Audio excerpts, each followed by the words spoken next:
Okay, meeting is being live streamed. We should be on. As usual, I always see it a bit later because on my screen I can see setting up your meeting for YouTube.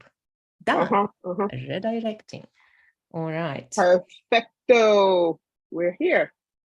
We're here. Perfect. So I'm going to just make this quieter.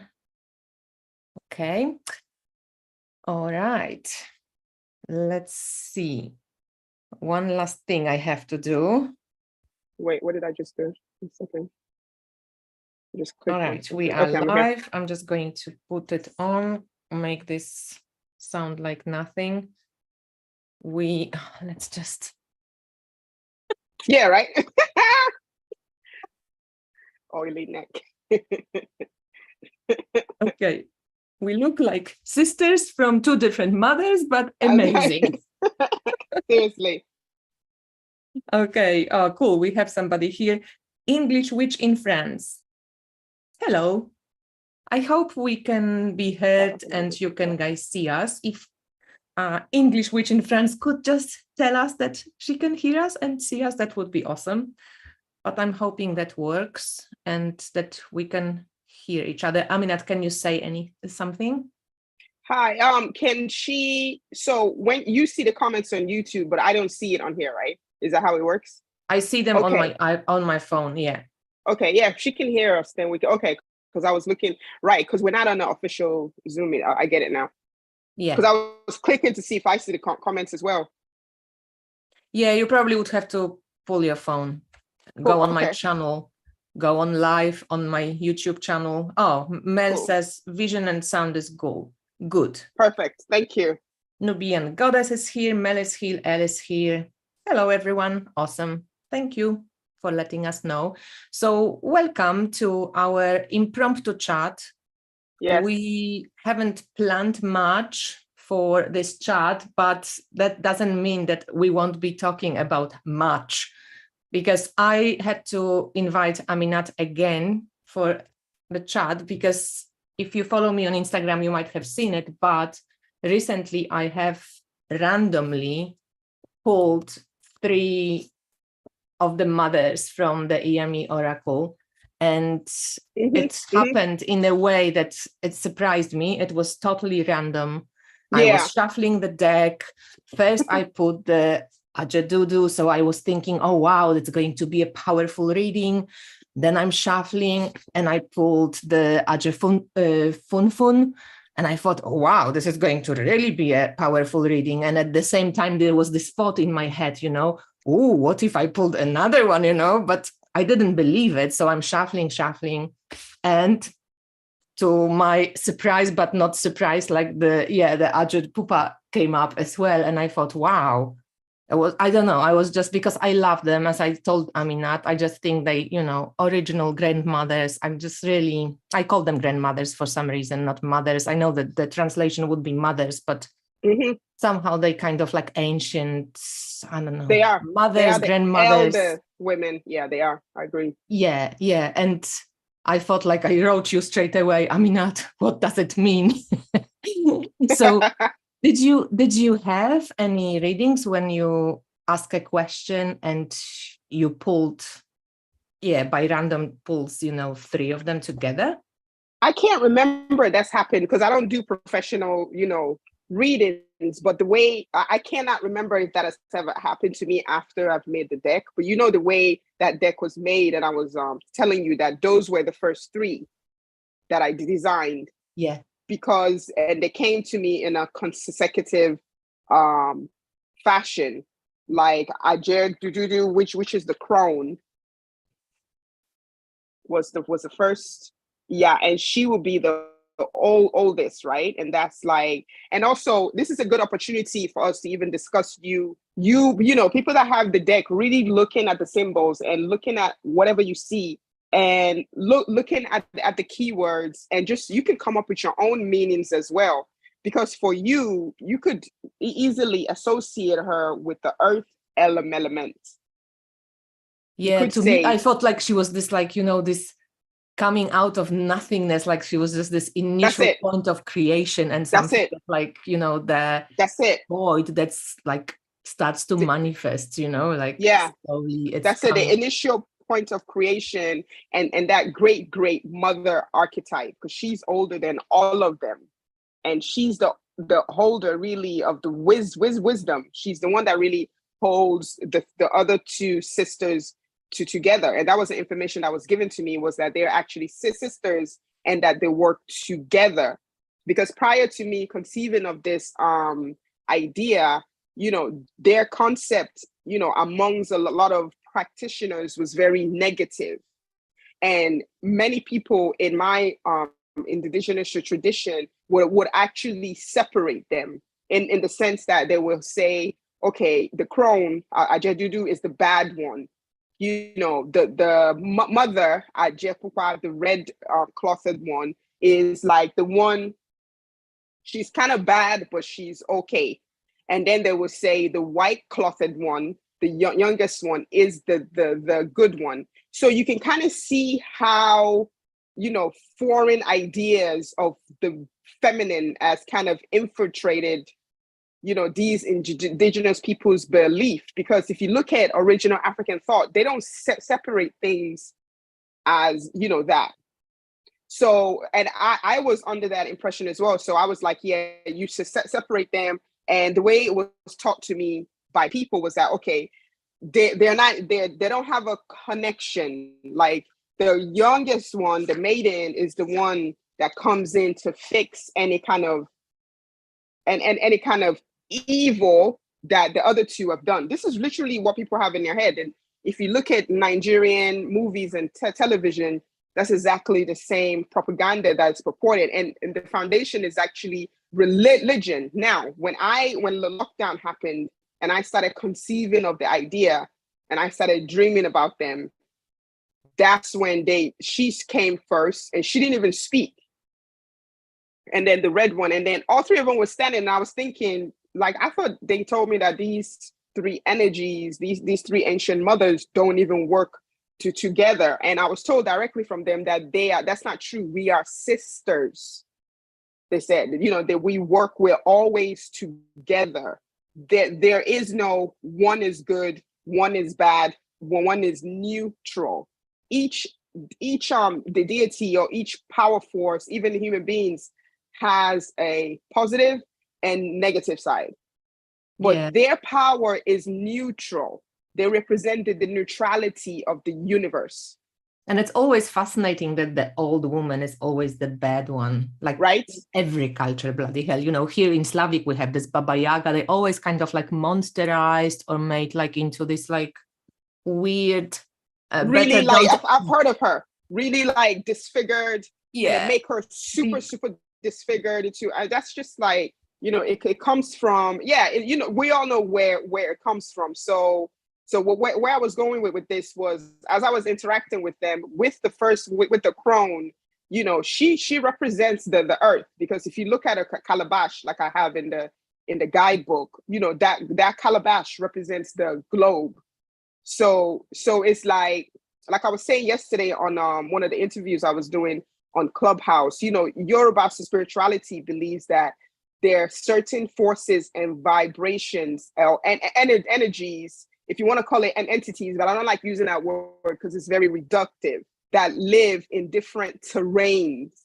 So she is like that earthy, the body, she represents that physicality of this existence. Because like you said, she's the one that's coming out of the void. So you can say she's the earth element, and I would say if you ever pull her, she takes priority over any other cards. Because she's really the foundation. The next one that comes out is the mother. So you can put them in that order where, you know, she represents that bloodline. When then human beings got established on this physical realm, the procreation, right? For procreation is needed to further civilization. Protection of children as well. You know, that mothering energy was needed, and you know, that warrior aspect of the mother, that she will do anything to make sure that her, you know, children are safe. She represents the bloodline, and that's also a fire element, because you can easily look at the picture. Like I said, you don't have to, people don't necessarily that have the deck, they don't have to look at what I've written and say, I'm just going to stick to these guidelines. If you look at the picture, whatever jumps at you, because I was so drawn, with her to the stars, because I'm on this trip around constellations and, looking at the sky and like figuring out what constellations actually look like. And I was just thinking like, oh, wow. And she's got, that moon phases as well on her face. But I find it fascinating how the animals that they are portrayed with also like, change. She's like so fierce, and she's a bit like, what is it, like a black, is it a chicken rooster. Or is it a rooster? Yeah, and that represents time, and it's see, you have to honor whatever symbol jumps at you, because I put it there for a reason. Like how you were attracted to the stars, that's the void, like you said, and that's exactly exactly how I wanted to portray her, coming out of the void. She was the first one to come out of that great mysterious void, right? And that rooster is connected to time. So there's a timing element there. There's a timing. It's time for you. This is time. The time is now. Like she told me, you're on time, but you're behind schedule. And she doesn't talk. She didn't communicate with me that much. She mostly just showed me symbols. The most communicative one is the maiden, Ajefufun. So you could say Ajefufun is fire, and the maiden Ajefufun is water. So you have the three elements there. What is this one? I just noticed this is a baby. That's a baby. We talked about African women. You know how African women, I don't know if you know, like African women would carry our babies on our backs. You've seen it. Yeah, with like a scarf or But this is like a dark blue color or something? Is that the artist was the one that decided to make, because he had to differentiate between the void and the baby's head, because if he made the baby's head, it would blend into the black. Get it. Okay, I can see it. Oh my God. Okay. You know what I was seeing? Something like wooden, like, so this is the face, but I thought it was something wooden, and then I thought like, what's this blue black thing? It's the baby. Okay, I see the baby now. Yeah, I know. Okay, and I remember we talked about it, but I just I looked and I thought it looked like, like what the Statue of Victory holds, like this flame kind of thing. Like like. But I totally see the face. So she can represent fire in a very simplistic sense. Yeah. She can represent that, fire. So we have the next one, fire, and then we have water with her. Water, yeah. So she's the most communicative one, and you see she has that owl, and that is a representation of investigation. So she really is the one who gave me all the instructions as far as how to wear. If I have a question about what I'm gonna design, what to look for, what text or teacher to follow, it will be her. So she's that intuitiveness. And the energies, like I said, the differentiation of the energies is there. But one didn't feel bad, one didn't feel whatever. They all felt the same, but they all had like different vibes. It's very difficult to put it into words. You know what it feels like when you're near water. You know what it feels like when you're near fire. You know what it feels like when you're grounding yourself on the earth. So in the most simplistic sense, you could put them in those elements, because you're very familiar with that element. So when you put all those three together, that's power. That's actually action. That's creation, right? So then you have to ask yourself the question, what are they trying to tell me that I need to put my attention towards? Yeah, but it's interesting when you say water here, because every time I look at her, she looks so air to me, just because of the birds, and the kind of white reminds me of, I don't know, like the wind blowing, but she is the water. You could say that. You could say that, but to us she's water, because if you see the cowrie shells on her forehead, that's the representation of water. You could say she represents, they all really represent the air, because they are called, their praise name is owners of the bird. They are masters of the bird, because one of their main symbolism is that of the bird. So You could. So it's a matter of just trusting your own and being confident in your own intuition and what you feel. When you pull those I three felt, cards, what did you feel? I felt like a very protective energy. I felt like, I'm kind of like, oh, thank God they showed up now. I kind of like needed the support of, like, I was, I'm in the process of buying this house, and like, I mean, we bought it together. We bought it today. And they showed up. It's like, so crucial. It's so crucial that they showed up in the same order that I designed them and in the same order that I experienced them. Yeah, I mean, that's how you experience them, because that's how they showed up. Them. Like, yeah, because the crone, when she showed up, she had to help me heal certain parts of my physical body, and she had to help me. Like, she was giving me stuff to drink.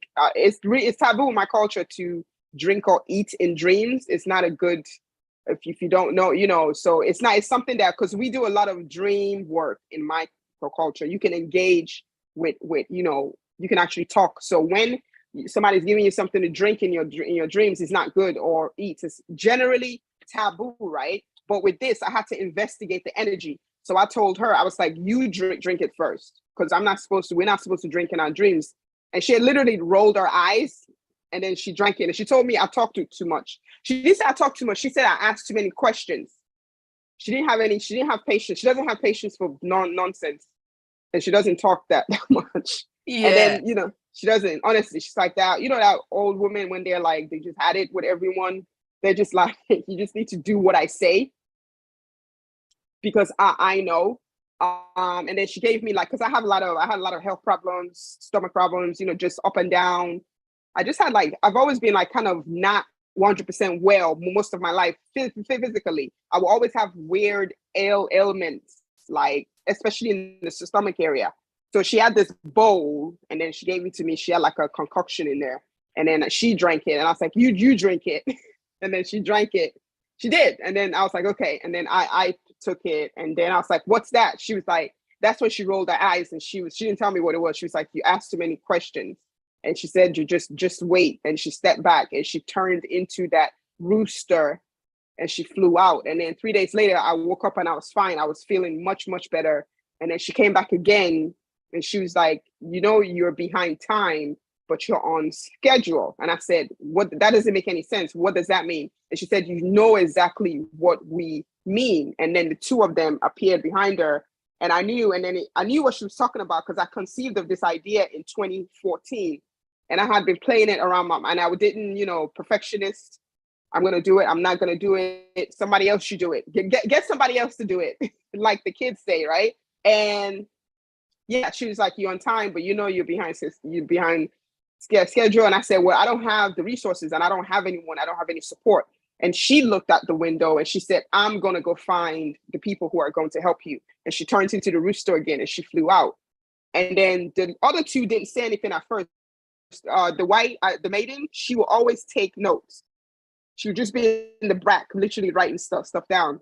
And then, so maybe about a week later, I just everybody that I needed just came. I found them. Like, I think I found the artist maybe 4 days later, and whatever. That was the start. So those 3 cards were designed in less than 2 weeks. And then with the mother, her interaction with me, she's very intense. She's that red color. And that intensity of that red is exactly how her energy is. There is a woundedness to her, though. There was a woundedness to her that I haven't really explored, because she told me that. I feel it, right? Yeah, some parts of humanity, they hurt her, she said, and I haven't unpacked that yet. But there's a woundedness that she carries with her. But it doesn't have to do with individual. It has to do with humanity. But I feel like, some parts of it, I mean, from my perspective, obviously, but also from, like, I think women perspective in any fucking culture on any continent, is this sense of, like, I'm too sexual. I can't, like, I have to hide my, like, because we were so, like, repressed. I feel like something comes with this, like, she's so fierce and so strong, but yet, for centuries, like, there was something around us that, like, it was, like, wrong, or too much, or too fucking stifling. Yeah. And you felt it. So when she came, the whole room turned red. like Yeah. this color red. And I didn't even wear the shirt because of I didn't, I changed my shirt, and I Yeah. just felt like we're wearing red right before we started this live. So my whole room turned red. You remember Julie's Julie Julie's here. Cuccia-Watts, she's here. Hi, Julie. You know her card, the devil in Journey into Egypt. This one of her cards has a woman giving birth, and the walls are red. I think it's the devil. I also right? love this. Julie. I've got it. Wait. Hi, Julie. Well, one of the cards, it has to be the devil. I'm quite certain. Yeah, let me just find it. If you can talk, I will look for it. Yes. So when the mother came, the room turned red. It was like blood red. The death card, she said, is the death card. Thanks. Yeah, but the death card from Ma'at, right? Or the one you have, your journey from into Journey? Egypt. Because in Ma'at, the death card is also amazing and red. But that one is the same intensity as the death card. That's what when I had that experience, that's what it reminded me of. Because my room just turned red, and it was in the middle of the night, and she just came in on that leopard, and the leopard was huge, and she just came in, and she was sitting dressed in all red, and she had the baby on her back, and the intensity, it's kind of hard to put into words, but it's a different energy. Like I said, all of them have a different energy. So she came in, she just said, her message to me was, yeah, no, which this one where I think it's the devil. The one where the woman is giving birth. Wait a minute, is it my heart then? Or is it, now I'm gonna. Yeah, Julie said Ma'at. Yeah, that's what I thought, because it's very, it's Ma'at. Thank you. Okay, sorry. Away. I'll be, thank you. I'll be like mixing images up. Oh, that suits us, Aminat. I know, right? That's how the room was. I love this card. This card is like my favorite. Yeah, that's how the room was. So it turned that blood red, and then so she came in. She doesn't speak that much. She just said, when I was like really maybe self-conscious and sometimes afraid of doing this, because I was by myself, and I was thinking like, well, what will people say when I bring out this project? Because a lot of the things that I'm purporting are not what the traditionalists like or like to see when it comes to our tradition, because I didn't want to go against the grain. And she was the one that pushed me to say, you're going to go against the grain.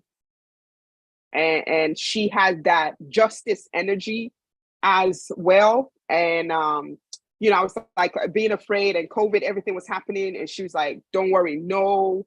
Like, she was like, she has a protective energy, but she also neutralizes disease as well, because she represents the bloodline. That's the feeling that I got from her. I didn't interact with her that much. I think I probably saw her twice, but it is like a woundedness. Yeah, I feel with her the most that she could turn, like, at any moment, like, she could just like slap you. Yeah. You're annoying. but she's very protective of her children. Yeah. So she definitely has more patience than the crone. The crone doesn't have the Yeah, because I think she kind of feels more like from this world. Maybe that's why she is also connected to the bloodline, whereas the bloodline very much fire, like, bigger than than just this. Yeah, so her whole energy, her whole thing was taking control too.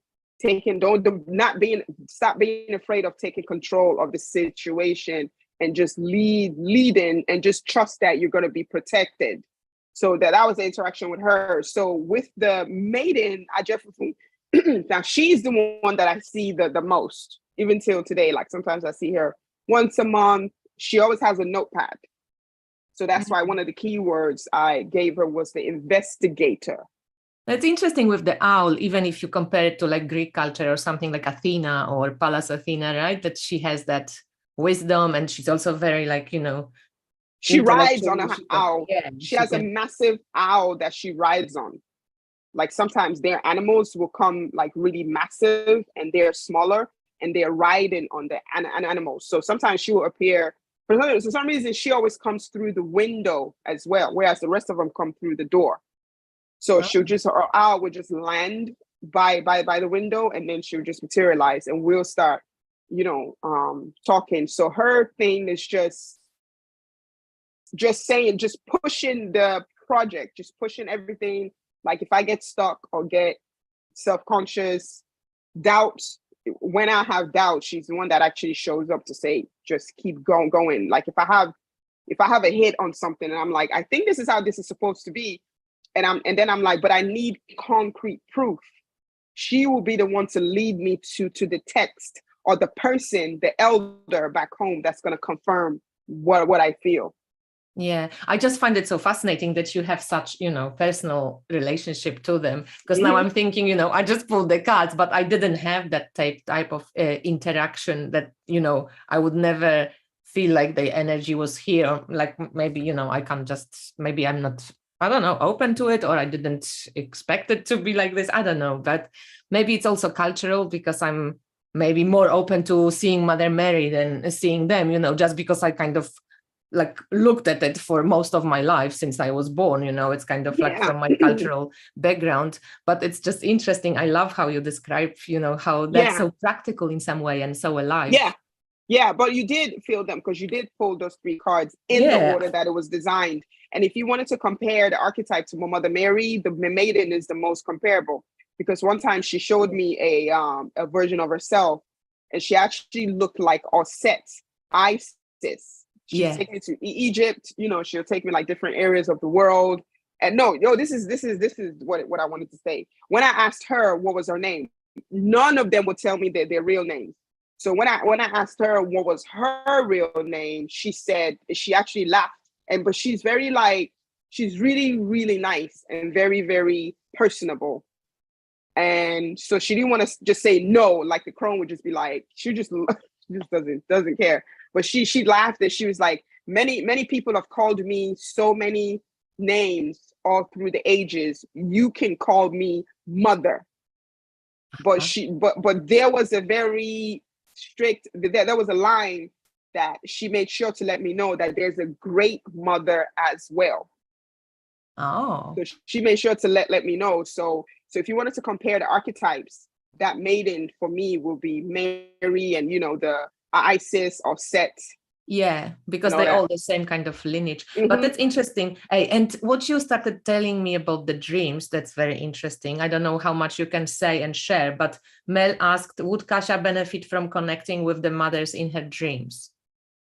Yeah, of course. I think she has. I think everybody connects on a different level, and we think everybody's connection has to look like the way mine's look like, the way Julie's look like, the way yours look like. That's why I said all my interviews, I said, I really researched, I'm really into archetypes and symbols. So, and I put some of those archetypes and symbolism in the cards. So when you see these cards, you may not know anything about West Africa, but the archetype of the maiden. Like you said, when you look at the maiden card, you think air, and that's correct. That's because we say water doesn't mean it's not correct, because they rule both, because their praise name is the owner, master of the bird.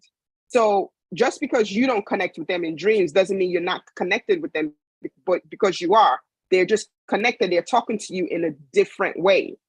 And also, I never kind of really thought about it. I will ask them maybe to come and visit me in a dream. I never really asked also, maybe they come to you uninvited.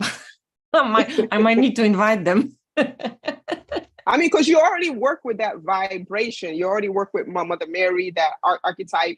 So, but I think they are. Well, when you told me you pulled those cards in that consecutive, I couldn't believe it. I was like, what? Because I've never even done that since I designed the cards. I was like, that's very interesting to me, and to me that's a sign. It's a sign. It's the beginning. It's definitely pushing you towards a new way of being, like the beginning of something. Yeah. So sorry, somebody is asking what is the name of the cards. It's the Theiyamioracle. Do we have another name? Should we type? I'll type it in the chat. Oh, you can type super. Oh, here it is, the Theiyami also Oracle deck. by this lovely lady over there. The lady in red. Yes. So, Oh, the room is blue. Oh, wait a minute. Julie's saying that the man is the devil giving birth, but the room is blue. yeah. That card looks red to me. Really? Is it blue? The devil is blue, because I think it was like winter solstice or one of the solstices. Oh, okay. Yeah, it is blue, and the devil is giving birth, and it's an amazing card as well. Actually, let's just pull it out. Why not? Unless, Sarah was looking after this. Oh, no, there it is. The first look at this. Yes. Okay. Yeah. That's one of my favorite as well. Yeah, I love it too. And it's interesting, Julie. Why did you choose devil archetype for this one? We want to know. Maybe Julie should join us on. Seriously, that's one of the most. That card it's just so different. That's one thing that's good for creatives to do something completely different to what anyone else on the scene has done. Like, I've never seen the devil constructed like that, because it kind of softens your view of the devil, right? Because when with Raider Waite, it was so intimidating. You're like, what is this? And very Christian in this kind of, the devil and horns. Like, this one is pretty amazing, but I'm still kind of, how do you think, like, where the devil archetype comes from? Like, is this that karmic, like, when you get born into this reality, you kind of create this karmic. Well, the archetype definitely comes from the Greeks and the Romans, because they're the one that have, Hades. And I think it was the interaction with the early Christian cults and, that indigenous archetype, that they decided to have this, the separation of the polarity and duality, because all indigenous people around the world believe that there's duality in this world. Good and bad are together, right? Exactly. So from what I can think of, I think that archetype originally came from the concept of Hades, right? Right? But you're talking about devil, and I think we could probably open it up to actually saying that this is like, that probably as archetypal, as you mentioned, in each culture, there was the devil, there was something that's like hidden or trickstery, or something that maybe, tries to lure you when you're being tested. And, devil is not bad in itself, right? It's only not, but yeah, the test, unaware. Unaware. Yeah. The test is not something testing you, is not something that's bad. I think when that religion came, and they like to separate concepts, Exactly. And maybe they also separated it from the body and the strength of the body, right? The body is bad, like, kind of, that's it. Me and my friend were actually talking about that's what, religion did. It started teaching human beings that their body is sinful. Yeah. The physical body is sinful. You must get out of it or punish yourself to be spiritual, which is actually the other way around. Like, that's a really good point. Back to what the crone was, what she taught me, what Ajadulu taught me was, you need to be the master of this physical universe. You're here.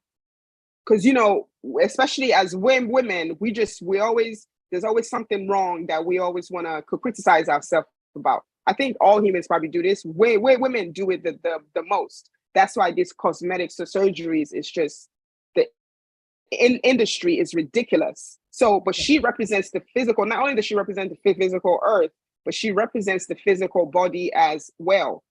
And her thing is, the spirit, true. And you are spirit, you are pure spirit. But while you are in this physical manifestation, you came here for a reason. So you need to know how to master it. Don't be afraid of money. Don't be afraid of feeling anything that is wrong, any imperfections that you feel that you came here with. It is part of the experience. So embrace it. Yeah. I love that. That's really beautiful. Hey, you went to Nigeria recently, right? Yeah. I just came back when did I come back? End of March? Yeah. How was it? March. It's great. It was great. I posted because I went to a festival. I went to a festival in the area of Nigeria that I always try to go every year. And it's always great because, it really reinforces that concept of community, coming together for the common good. Like, we put our money together, the people that have money, and then we'll buy food for the community. We hire a band, and everybody just comes. Anyone that wants to come around that area, they come, they sit down, they eat, they drink. We come. It's really, really nice. So it's a festival that's been going on for years. It's like a tradition. I saw some of the reels that you posted. Just to finish on, like, touch on that subject with the devil, because I asked Julie, and Julie said that she wanted to point also the karmic ties to the mother and child. That makes sense. That's too. Also, there's biology in our genes in some way that, it's plastic. It's possible it's unbreakable. It's plasticity of the brain, right? We have the power to actually change it, but it's still very, it's very magnetic. No, that's actually a really deep illustration, because it shows that, because the devil card traditionally is you being bonded to vices, and that's why it was so intimidating. Like, okay, people were, you kind of had a right, but Julie, when you saw that card, and I think I did see an interview where she goes in as to why she picked that symbolism. So when you think about karmic ties, you can't get past that. So you just have to learn how to deal with it. So that's really interesting, because now it's telling us that, the tie to that vice that you have, because the devil can mean vices, drinking too much and blah blah blah. That maybe don't try to like cut it. Like, you trying to separate yourself from it is not really realistic. It's more about managing it and mastering it, because the mother is the boss.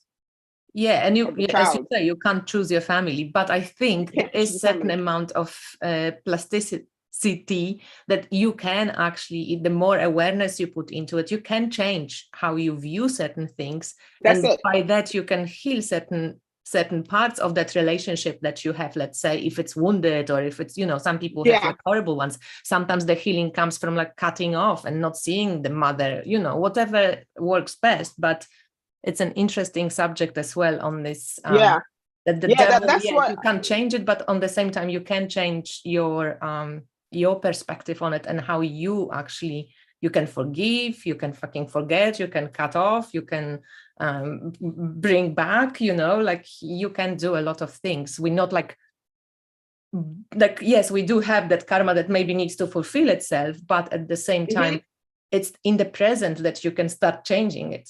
You can start changing it. Exactly. Yeah. That's one of the reasons. I think that's like an example of how creatives should really function. Do something different, but as long as you're able to explain it, you can't just put something and then there's a lady that I saw. Somebody brought a cards like last year. The artwork is stunning and it's so different. I saw it on Kickstarter somewhere, but she has no guidebook. And she's shooting her whole self in the foot. And I wanted to send her a DM, but I'm like, nah, I'm not gonna intervene, because it's good for you to have your own artistic, whatever creativity, but you need to be able to explain it, because you want other people to get it. That artwork that she has is amazing, but if you don't know the context, you're going to be lost. So you can still probably work with it and invent your own philosophy, but I also would prefer if an artist puts energy into something. A baseline.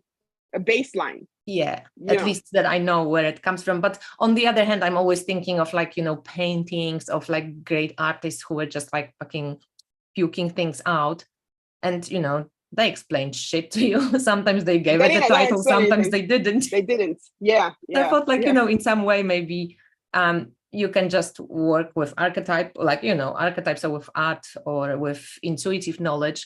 But it's always the question, some people prefer the guidebook, some people don't read the guidebooks. You never can please probably everybody, but it's an interesting point when because I always view them like little galleries as well. But some decks are just more than art, and I think depending on like this deck, your deck is to me more than art. I love the artwork, and it's different, and I love it. Here it's my favorite.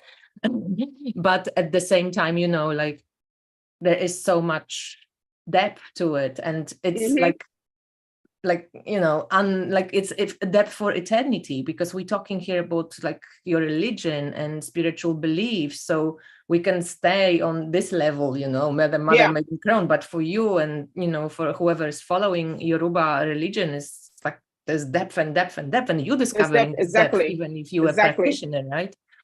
Yeah. But I believe the archetypes are there. The archetypes are, you know, like I said, for sure that Mary archetype. I don't know if they have like a older female feminine version of Mary in all those. Well, they have all these black Madonnas. Let me just bring something. One second. Yeah, because you showed me that one before, but she always looks young. She always looks like the same age. Let me just. Like, I don't know. I'm just going to, like, depending, you know, I can't see necessarily the word, but like, it's not very young here. And in some of the versions, she doesn't look so young, you know, but yeah, most of the white Mary looks usually young. Yeah. But a lot of black Madonnas, they have very, you know, those like strange faces. You don't know, are they men or women sometimes, you know? They like, are they young or old? Like, it's hard to say. So it's a little bit like, would you say that she's young? Who the fuck knows? She doesn't look very young, but she's young. Younger than she's younger. Exactly. That's what she's younger than. But you know, these two, they look like sometimes this one looks younger to me, depending on how you look, because she has also this type. I think that's with these big archetypal images that have so much attached to them, you know, like there's a whole religion attached to them, and so set of beliefs to the Yami, to Mary, to Isis, you know, like there's just like so much, like you say, Mary, it's not like the woman, you see like fucking 700 churches, you know, wars. Exactly. She's a mermaid. The mermaid ones are the ones that fascinate me. Yeah. Yeah. When we exchanged that one, that was awesome. Like there's so much to add to it. And, you know, when you think of the mermaid or of the snake, even how, like in every culture, in every religion, in every set of beliefs, there's it's somewhere. Those symbols are there. That's what I'm saying. Yeah. That's what I kind of connected with.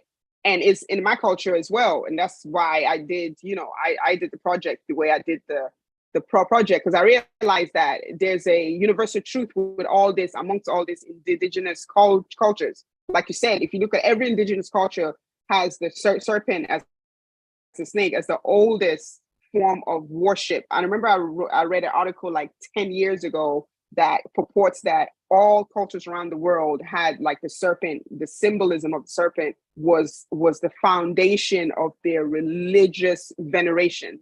And it's true. Yeah. And everywhere around the world. Rebirth and regeneration, the snake has that, right? When it's like loses that old skin and goes through this whole process of becoming new, really. Like, you know, is it the same snake or is it a different snake? Different snake. So that's what archetypes really are. That's what archetypes, that's the whole point. Like Julie's deck, my deck, when you look at it, I come from a different part of the world. I see things in the deck that you probably, you know, don't see, but the interpretation that I have is still holds true, you know. Yeah, they have that's like those... what I want people to go. Yeah, it's like and you know what? As we're talking, I was thinking with the maiden card, you could say she represents water and air. So you could say you have those 4 elements there. Yeah, interesting. You know, because she's definitely fire, right? Like she feels fire. She feels earth. Fire. Yep. And she feels very air to me when I see it. But when you have specific associations with her water in your culture, so water is there for sure, and then air maybe, but you like you rightly pointed out, the white birds in the background, the white birds flight, you know, communication, that form of looking for information, that speed of, you know, going, and you know, the glow of the white means says something as well, because she illuminates everywhere she go. That's why I put in the guidebook that she's the one who lights the path. So you remember when you were talking about that void? So she's actually the one responsible for the light. So whatever path they were coming from that void, she's the one who put the light there. Yeah. So there's so many ways you can look at them. You know, when you pull it, whatever jumps out at you, go with it. Yeah. And when you speak about those dreams, I don't know, I just circle back because it's so fascinating that you like cannot, sometimes, you know, in the dream, you have control, because you can do this lucid dreaming, but sometimes you don't have control. And when you're in this kind of dream and you eat something, like that's taboo, but like, how do you control it? Sometimes control your dreams. You can't control it. Sometimes you can't control it. So we, obviously, the knowledge in my culture came from massive people dreaming about, eating stuff. And it goes back to the saying that you're eating your blessings in the spirit world, and you don't want to do that. You want to eat your blessings in the physical world. Okay, I get it. Right? Makes sense. So when you go to an elder, because in the original indigenous practice of Orisha, dream work is central. They really take your dreams. If you have a good teacher, they will take your dreams very, very seriously. So since that symbolism or that archetype of eating in the dreams obviously was coming up in the past for people, obviously multiple people would report it to the elder. So that became one of the warnings that is automatically given to you when you went to an elder. So it's basically ingrained in you from when you are a child. So for us, there's an automatic control that comes. Because it's something, it's not something you can control all the time. But when you do dream, and the ones that can remember now, not everybody remembers their dream, and you do have that interaction, you then know that's a signal for me to really seek out someone that's a wise person in the tradition to say, this has happened, what steps, should I take? Like the Christians in Nigeria, that's when they would do their praying, deliverance. Like the Christians, Nigerian, the way Christianity manifests in Africa is like, they have like long prayer, vigil sessions. I'm talking about 3 days. They believe in fasting a lot. We don't really fast. And the Muslim as well. So if you were a Christian, like you had that dream, because that dream is like universal and it's ingrained. It's like the collective consciousness. It's a symbol of a collective consciousness in West Africa, right? So when you have a dream like that, it doesn't matter what religion you are. You go to them. If you're Christian, they'll tell you to fast and pray. If you're Muslim, they'll probably tell you to do the same thing. With us, they will probably give you a spiritual bath to do, and they'll just help you to train your mind and say, okay, if you have that dream again, as soon as you wake up, try to wake yourself out of it, and then go to the bathroom and wash your face with water. Yeah. So those are the little. To like cancel a little bit of that. Cancel it. Yeah, and like cleanse it. The blessing is still, it's coming. Yeah. I love it. It's awesome. So with you, when did you, like, for example, your parents, did they also teach you anything about dreams, or is it more later when you? It's ingrained in the culture. But with the parents that are religious, that are more religious focused, like my mom was like, she turned to Christianity. My parents came from like a Muslim background, but from a Sufi Islam. So Sufi Islam is very different from regular Islam. Yeah. It's like the equivalent of Gnostic Christianity. Yeah. So when I say Gnostic Christianity, when I say esoteric, exactly. So they have more space to explore spirituality. So dreaming was already something that was there, but they would take me to, okay, let's go to this person, to this wise person, but it was always in a Abrahamic religious context. But you knew, anybody that grows up in West Africa, you already know. It's very rare that you find someone who doesn't know that that's like not a good sign. Yeah, to be eating or drinking in your dreams. Wow, I've never heard about it. Like in my culture, at least not as far as I know. Who knows? Maybe maybe it was also in the old Slavic culture, but we don't have too much like written on it. But I don't know. I'm also, again, I was one of those white people who was looking out for anything but my own. So now I'm like returning back to the motherland and going, okay, maybe I can go back here and see what's going on. But I'm like you, I kind of see how, the archetypal beings, they for us, and the ancient ancestors to every human on earth, and they speak to us all the time. Exactly. They speak to us. That's why you're doing this. That's why you found me. That's why that card spoke to you. That's why I found Julie. That's why Amber, when I had my very, very, very, very, very, very first interview with Amber, we had like an engagement, a shared, and she was literally showing me the symbols that she was seeing, and it was literally the same as me, some of the Yeah. symbols. So they're Yeah. speaking to us all the time. Yeah. Certain people are just tuned in, and so certain people choose not to be tuned in. Yeah. So, and I think sometimes maybe that's why some people feel really drawn to certain parts of the world, because it's not yep, only about religion, but sometimes you no, go somewhere in the world and you're like, oh my God, I feel like at home, you know, like I feel so yes, at that's ease. And why it's I'm interesting. still trying to figure out the connection I personally have with ancient Egypt, because that's the reason why I was so attracted to Julie's work, because I didn't understand a lot of my astral traveling will be there. Like the maiden, Ajefufun, she's taken me Yeah. there before. I've seen like ancient Egyptians. There was a woman that came to me once. I would never forget it. She was like a giant. She was so tall, her head, and they'll never let me see their faces. This is interesting. She was so tall I couldn't see her face because the sky basically was covering her face. That's how huge she was. And she literally like picked me up, and I knew she was from ancient Egypt because of the dress that she wore. But most importantly, she showed me her hair. She had this long afro hair, like the texture I have, but it was long. And I remember she turned her back to me, and then she had like these gold threads in it. And then, yeah, she picked me up out of my bed, and then she had wings, and we flew over the pyramids, and I saw 3 above. She was about to say what they think these are for are not what they are for. And then she was about to say, we built them because, and it seems as if she was something about investigate. I don't know, but she was about to tell me what they're for. And then I woke myself up because I was scared. Maybe not ready to hear. Yeah. Not ready to hear it. No, Yeah. because we were flying above the freaking sky, Kasha. We were like, I'm like, am I going to fall? But I think sometimes I wonder, maybe, you know, sometimes when we are not really like ready, that's what kind of comes. Like, oh, like yesterday I was, for example, I'm doing this shamanic journeys with those ancient postures with this You deck. showed me that. Called, yeah. And I'm in this group with Belinda Gore, and this shaman, this is Orca shaman, and he was about shape-shifting and actually, you know, going into the depths.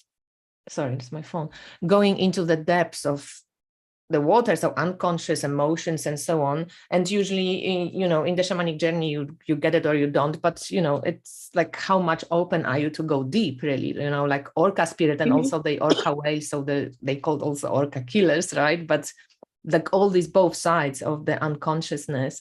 And every time there was a class, this was the 5th one, I was like prepared, you know, I didn't overeat, but for Americans, this class is at 2 p.m. For us, it was like 8 p.m. or something, you know, for me. So yesterday I stuffed myself at like 7 p.m. with like pizza, and it was Sunday, you know, like hooray. And I went to do this journey, like, no way, I couldn't. Like, I was like, you know, my eyes are shutting down, like my sugar levels are like, just lie down. And I thought, okay, could be coincidence, right? Sunday ate too much. But like with you, I thought like, what if I wasn't ready to go fucking deep with the orca shaman, you know, to the depths? Because now so much is happening in my life. Maybe I wasn't ready to kind of suddenly discover something or stumble upon, you know, something in the depths. So I kind of maybe shut it, or maybe it was just a coincidence. I don't know. But yeah, I was just found it interesting that usually it was, you know, fine. And that Sunday with the orca shaman. Yeah, but I'm ready to hear it now because I want to know what she wanted to say. But it was me that actually cut the connection. Okay. But that's not the first time that I've astral traveled to that. The maiden takes me there a lot. And I don't, because every time I ask these 3 women questions, they never answer. They won't give me a direct, I guess it's too easy, right? Yeah. So they would take me. I remember she took me there and I was standing in front of, you know, Julie's card, the 4 of Wands, where had stepped to in the journey into Egypt. Because that's what it reminds me of. Because when they want to send me, I'm positive because I actually woke up and I looked at that card. And it's journey. I don't have the Mahat Tarot. I look at I had it and then I don't know what happened. Because I lose my stuff just disappears. Are we talking about That's this another Four of story. Wands when Wands. she in I the checked too. Because I know that card because I remember I read it when I woke up. I read it because she said that was Hatshepsut when Hatshepsut was about to send the ships off to the land of Punt, and I think that woman that came to pick me up is Hatshepsut, but I don't know. Hatshepsut. I'm not saying her name right, but she had wings. Yeah, but she had wings. But then Isis or Set has wings as well. So I don't know. But all I know is that she definitely was a giant. And you know, the next vision was I was standing on that in that scene, and I remember that it felt warm. You feel the weather, you feel the warmth, and you felt the dryness. And I looked behind me, and it was that scene. And we were just standing there, but they never give me any other information. I'm like, what am I doing here? So I don't know. And sometimes you have to wait for that answer for years to actually like get it. Like, what is that? Years. I'm talking about exactly, right? That's like 4 years ago. I probably astral traveled to ancient Egypt like maybe a good 10 times. And I'm trying to figure out why that, what am I doing? No, Julie, you know that scene? I'm so bad. Wasn't it the death card that I showed before?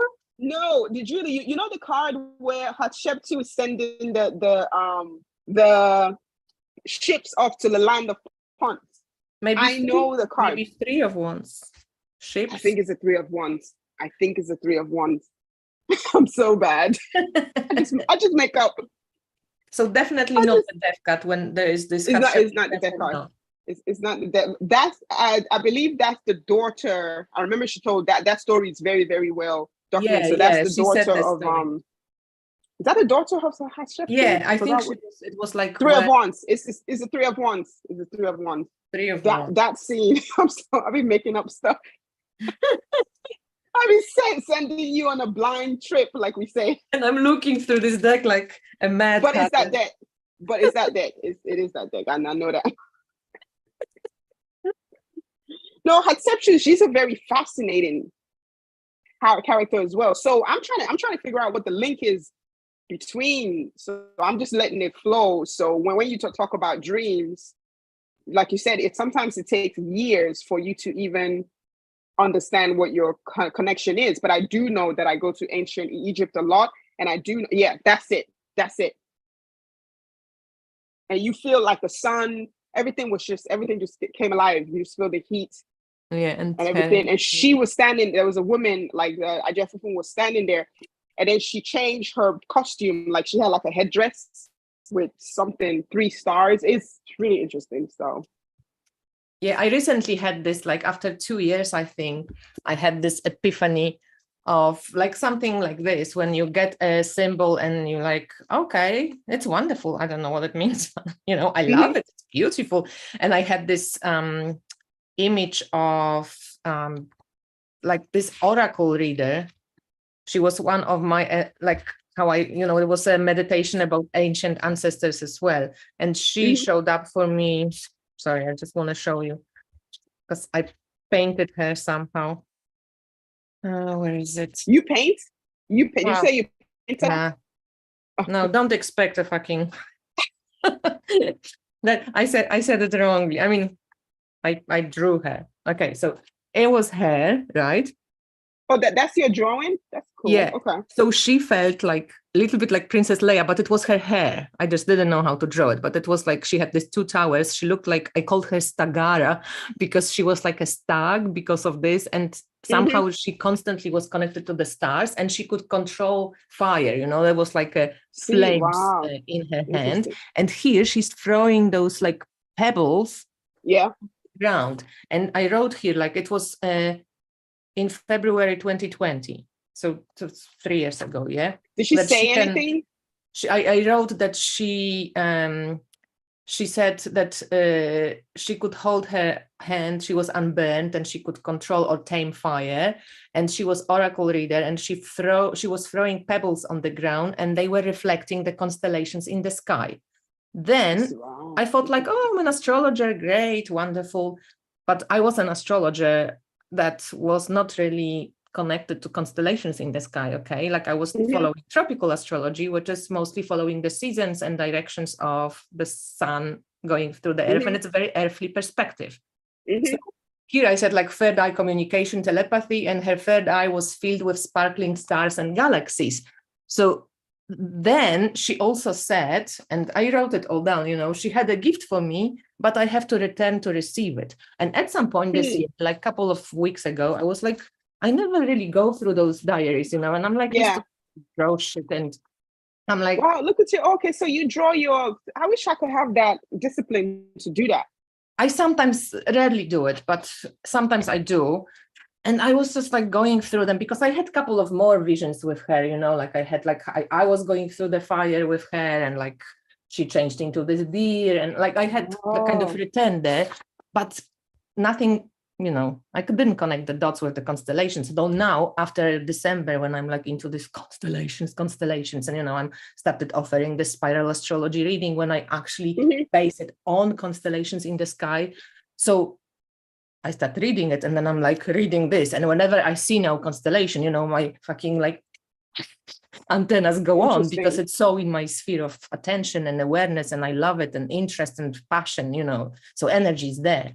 So when I just read it, I felt like shit, like it was, you like had that information, hint you of had the something hints, which see, I could. this is how I started, and that's the nuggets that they drop, and that's really good that you have that even drawn out, because I'm very lucky to have kind of like a photographic memory. I can kind of, if I have a dream 2 years ago, I can remember, and I can tell the artist they can draw it. You know, if I had that diligency like you, I would put pen to paper and I would try to draw it out and paint it and stuff. But there are dreams that I also remember from, like, you know, I had once this dream, I never forget it. It was when I was still living in Australia. That was like fucking 20 years ago. And it was about the scarecrow, you know, this like kind of scarecrow.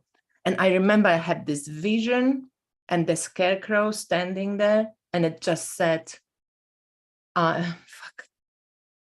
just something like along the lines, look at me, I don't do anything, or I just am, and yet I serve the purpose, you know. And I was like, something the symbols, like, those are symbols that's been given to you. That's how we create archetypes. That's how people create the tarot. You see, because I think that first, those are two very distinct messages. So how many interactions did you have with our star? What is your name? Or our Stargate? Our Star. Stargata. The Stargata, yeah. Interesting. And she had on blue, and she had on like blue, like the way. Yeah, I think she mostly, I tried to paint her as I saw her, but she had this blue, and I think she had, I don't know, light hair or silver. What did I write here? She had a very white hair, but I didn't know how to. I didn't. So not pink. She had a very white hair. Two tower-like structures on top of her head, a bit like Princess Leia. Plus, she had a wide open third eye. She reminded me of Lady and the Stag, because at the same time, the Hetien, who created those Mysteries of Mary tarot decks, who does these little altars, she sent me an altar of the Strength, original altar, and it was Lady and the Stag with this stag sticking out of the altar, you know. So I don't know, it was just all kind of. And you saw the stag more than once. And you saw the stag more than once. Yeah, and before I saw her, I saw all the ancestors coming down and creating like this image of the key. So I don't know, I had like, you know, just a vision was going on. It was 2020, so. That's how it starts. You know, and so that's how I get my hits. And then so what I would do is then I would then take all those symbols, like the stag, I would then research it to death. I would look at all the symbolism all across the world. What does the stag represent?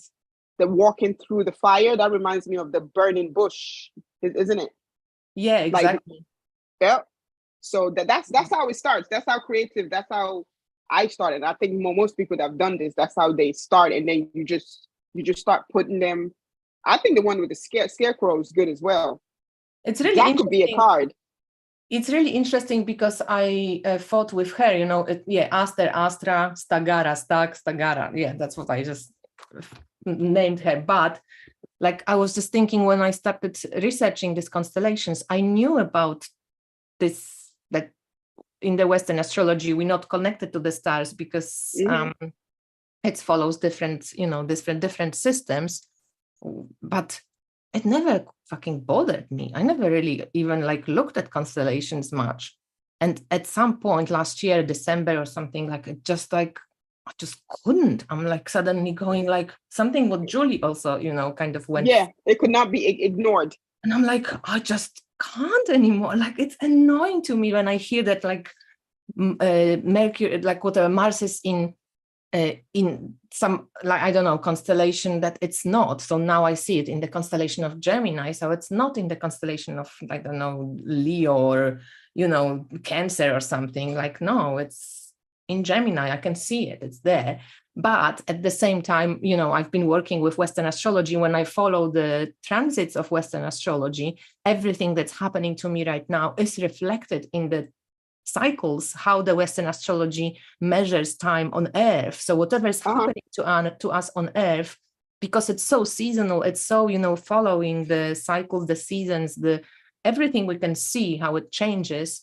And I'm just checking it and I'm thinking, oh my God, I'm having Jupiter return. Last time I had Jupiter return was 12 years ago because it's a cycle of growth. So it's every 12 years. I was moving. Before that, when I have Jupiter return, I was like nearly finishing my uni and planning to go to the UK. So I was also at this like, end and finish and beginning of the new chapter. Just like now I'm going to be moving. I just bought a new house and, like all this stuff is kind of really fascinating with Western astrology fits.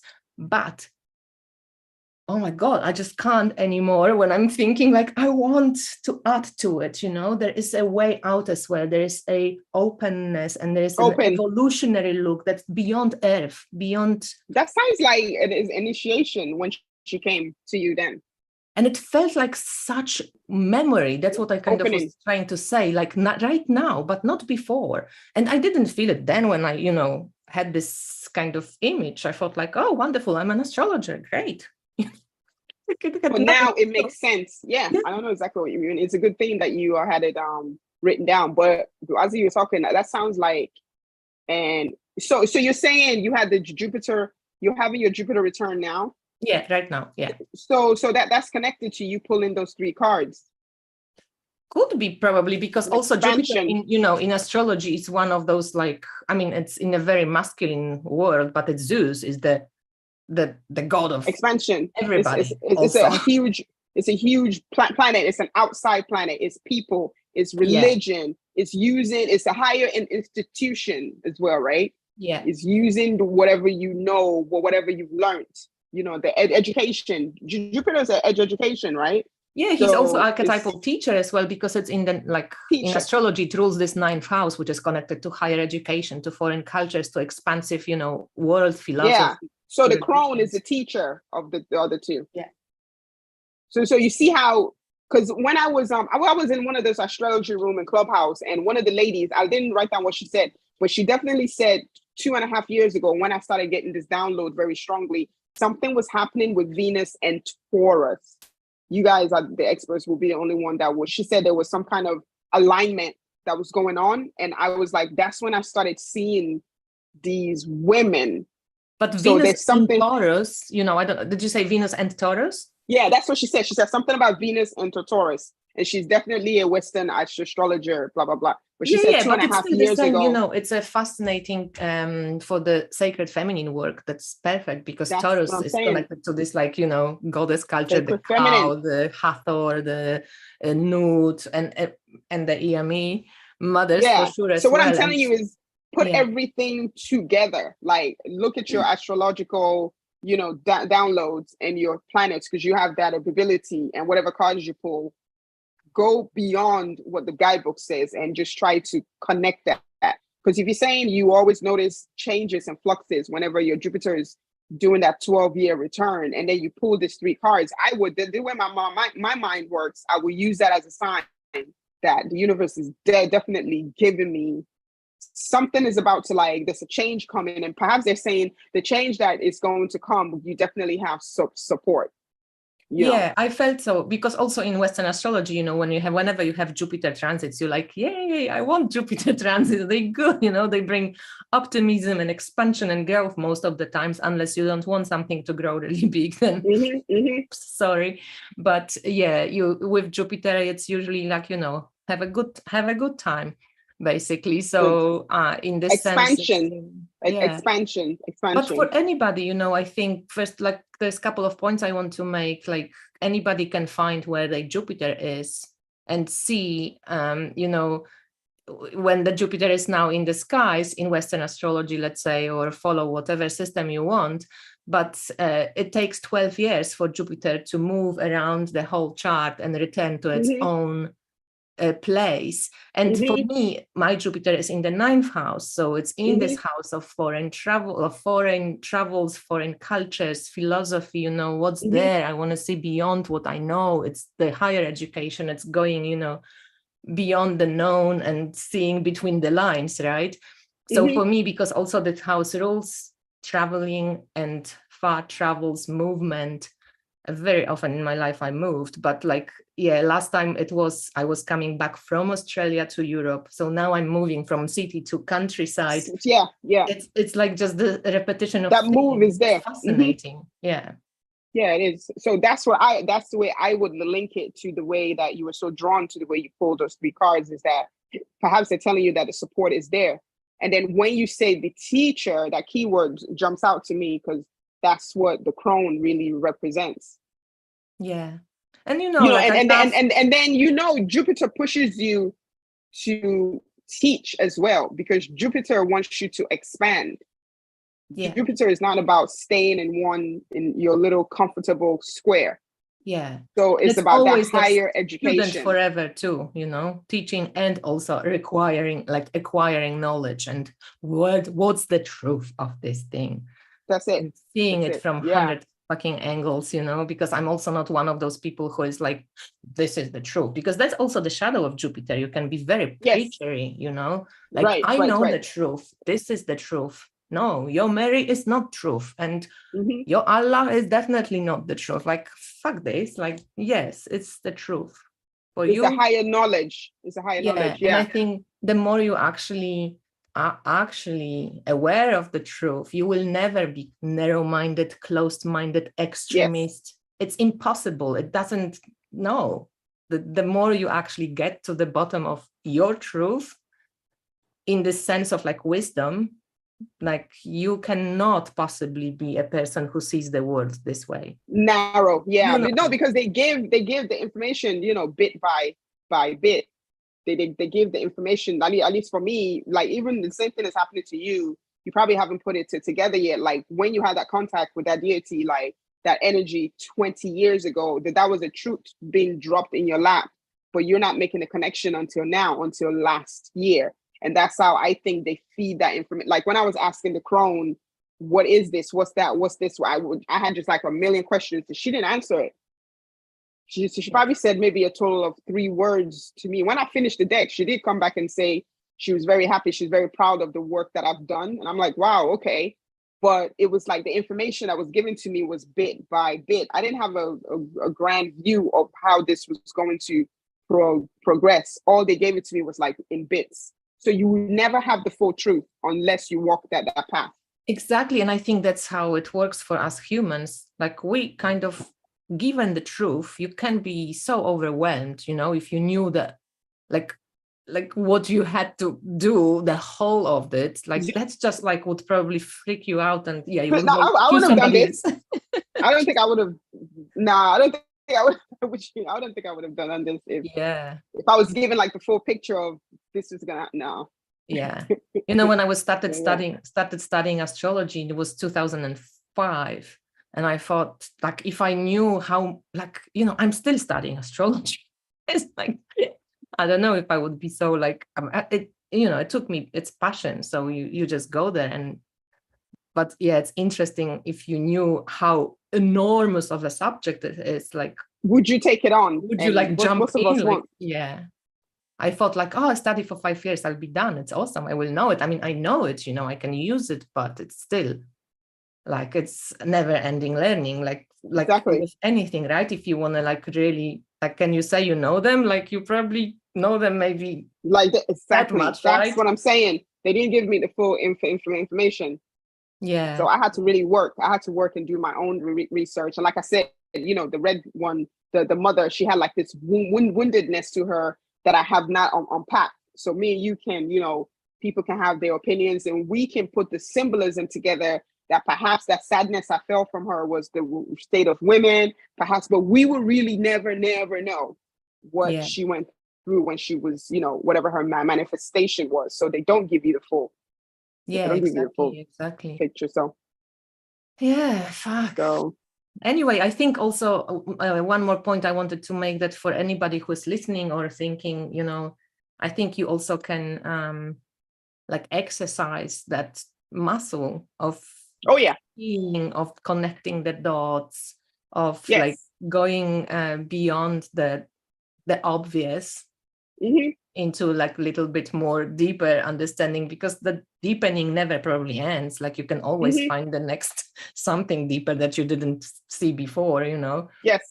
It's like with our charts, you know, I've been looking at my bloody chart for like 20 years nearly, or 17 to be exact, and you know, I'm still seeing like, oh my god, like See it's new changing, like, things. right? It has to. I mean, this is the Thank God. universe. You're saying there's no way you're gonna be able to master it. This is like, Yeah. like you said, the dark void. We don't even know what's in there. That void.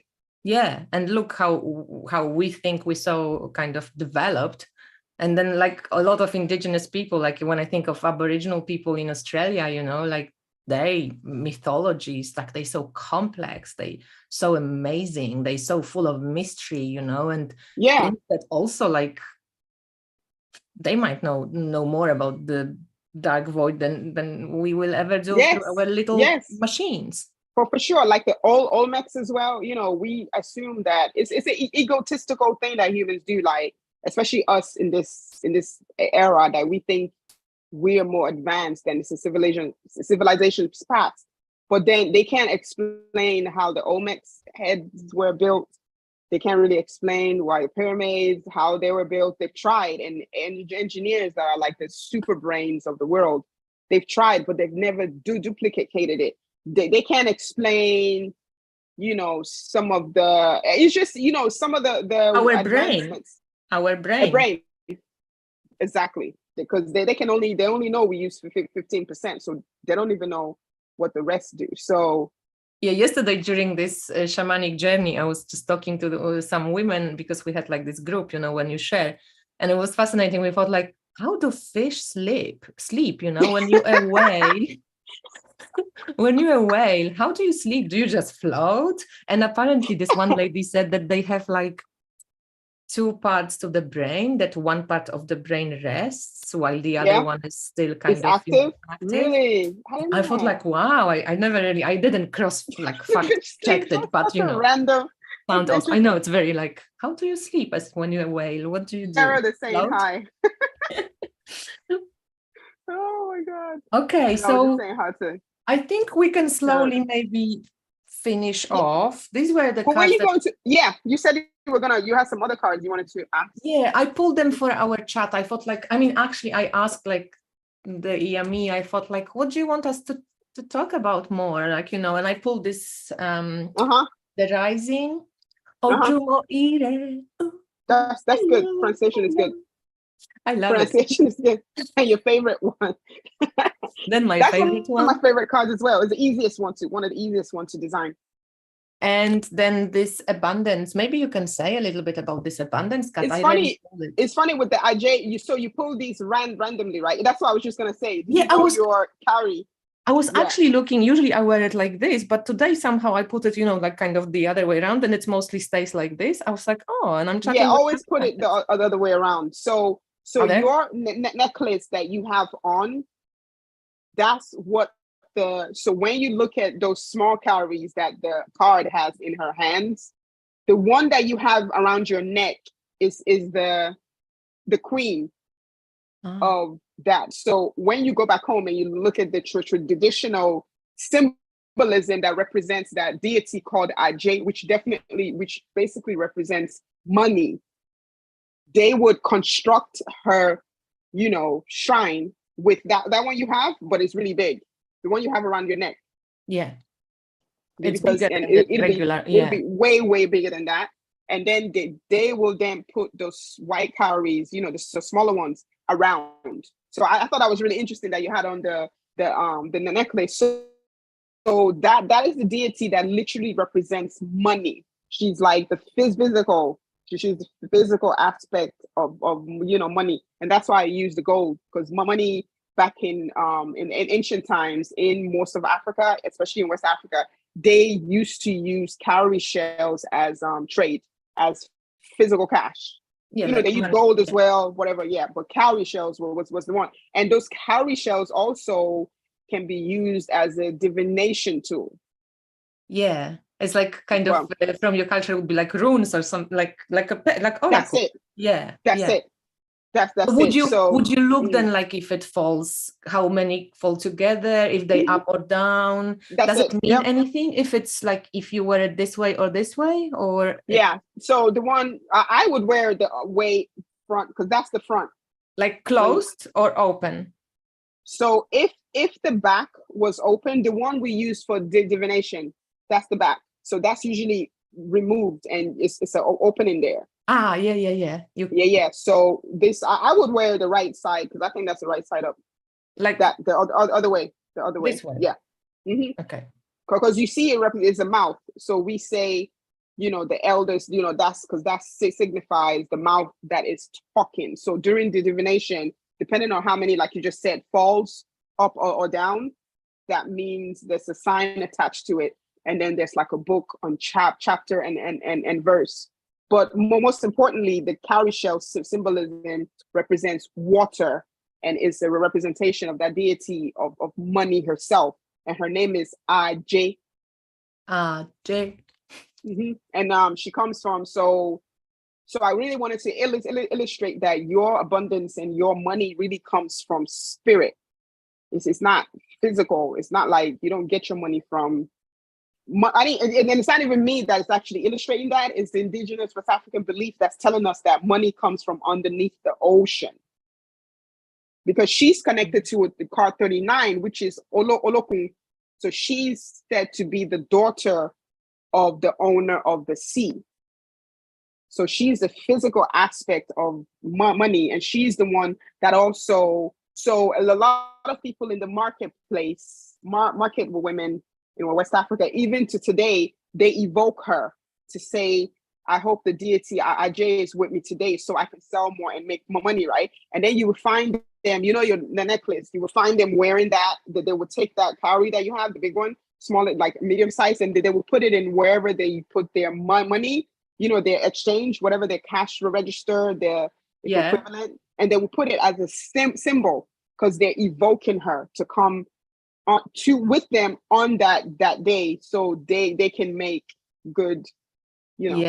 Wow, it's interesting that this came up, and I hope it's some kind of it's going to be okay, because like we just spent all this money on the house and now we have money left, and I have no savings left, and I'm like, I want to fix the house and we have to take money from the bank and all of this. So sometimes you can fall, like myself, like I can fall in this like freak out zone, also because I work by doing readings, so how erratic this work can be. Sometimes it's okay, sometimes it's less, sometimes it's more. So I constantly have to work on this, like reminding myself that like usually it always works out, like it's okay, Kasia, it's going to be okay. It is going to work out. It is going to work out. And the Olokun, the card 39, her mother, that is actually the representation of the banks. So you just said banks. So go for it. If I pulled that card and if I was thinking along the lines you were thinking, I would read that as any kind of way that I can think of that's gonna bring me money. I'm just gonna go for it, because that is the representation of the bank as well, and that links to that card, like what I was just saying. Like whatever you're saying is, like because definitely make sure your utterances about money are positive. Yeah, that's what reminded me, how you say this, like, because I have so much money, I cannot come to see when you have Yeah, to. that's I was telling you the last time. We don't speak negativity, you know, on around onto ourselves or around, because you want, especially when it comes to something like money and you're trying to get money, you don't say like, I don't have any money, or you just try to be positive. So if I read those three cards, that's actually a positive thing, because it's saying you're gonna get your wish. And it's funny because Ojumo Ire and Iwure, it kind of speaks of positive mental attitude, because that speaks of the Ojumo Ire speaks of the mental attitude, and the Iwure card, what card is that, 18, speaks of your physical utterances. Yeah, it's really beautiful, I think, because that's the work that I have to do. It ain't coming easy to me. All I want to say is like, shit, I have no money, but like I'm thinking, okay, that's not true. You fucking own a house. Shut up. Be positive, right? Exactly. And Ajay as well is a very powerful card. She represents the market woman as well. So that's your physical work. Yeah. And that's Jupiter, actually, that positive big one, it's coming towards my work Good house. luck. That's so it. I'm hoping this is going coming.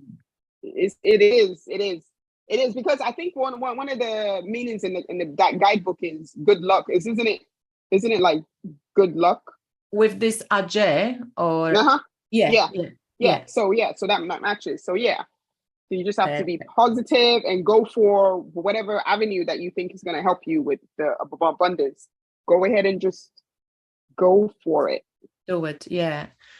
Is there anything else you'd like to say, Aminat?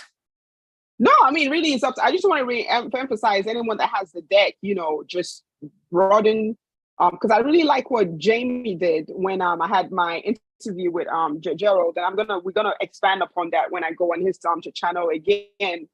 She just went for it. She had her own feeling. She went for the feeling, and when she pulled those 2 cards or 3 cards, I believe it's 2 that she pulled, and she was just able to merge it together. And it was fascinating to me because the interpretation that she got from her intuition, it actually matched where I was.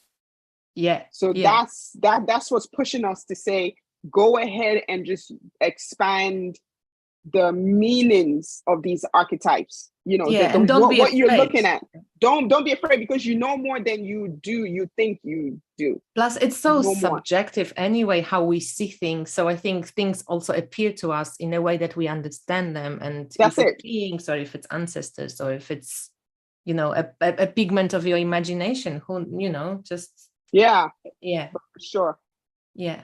Sure. Like you said, you see how we've been here. We only talked about, we talked almost an hour on 3 cards. And then I think Queen of Set picked this up as well. Like, you can literally talk for an hour on one illustration, because like you said, there's so many layers to it. And that was intentional, because it is supposed to elicit that part of your brain. It is supposed to jug that part of your memory that is kind of like an ancestral part. So if you're kind of stopping yourself, there's that ancestral. You kind of remember it it's like this. You're like, I know this, but I don't know, but I'm not sure. How do I know? Just go with that feeling. And I think that's the best way to really get the most out of the deck.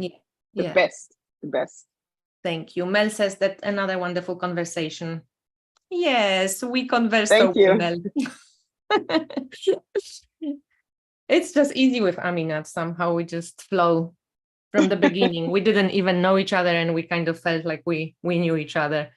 And exactly. Even like writing was like too much writing. We started recording messages. It's like,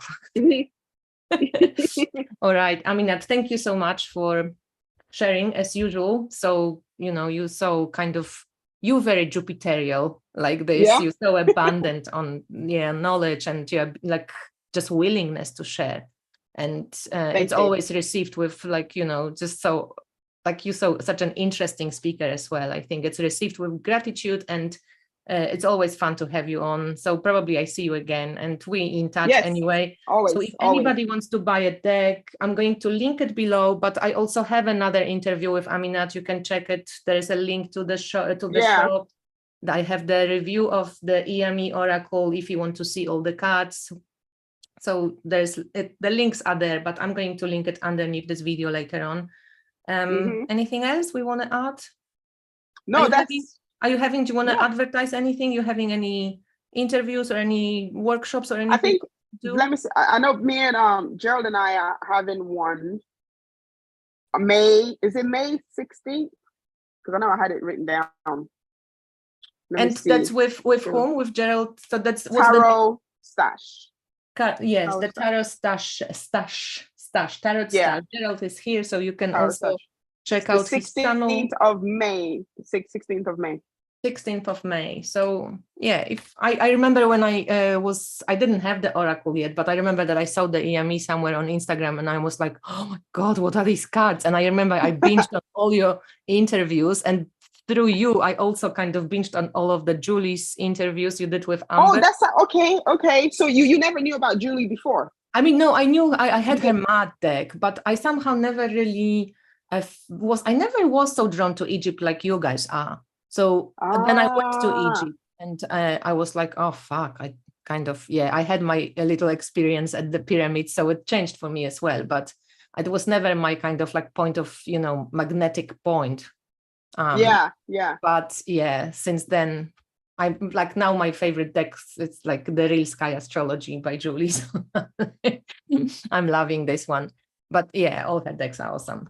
But I think Amber, she does great job on her channel. I really, she does so many cool interviews and just interesting things. Yeah. So she's called Lavender Moon. Yes, Lavender Moon. Lavender Moon. Yes. Yeah, you can guys go and check very, her out. very first one. Yeah, definitely. All right, so thank you. See you soon. Fun as always. For watching. Thanks, everyone. We'll speak to you soon. Bye. See you soon. Bye.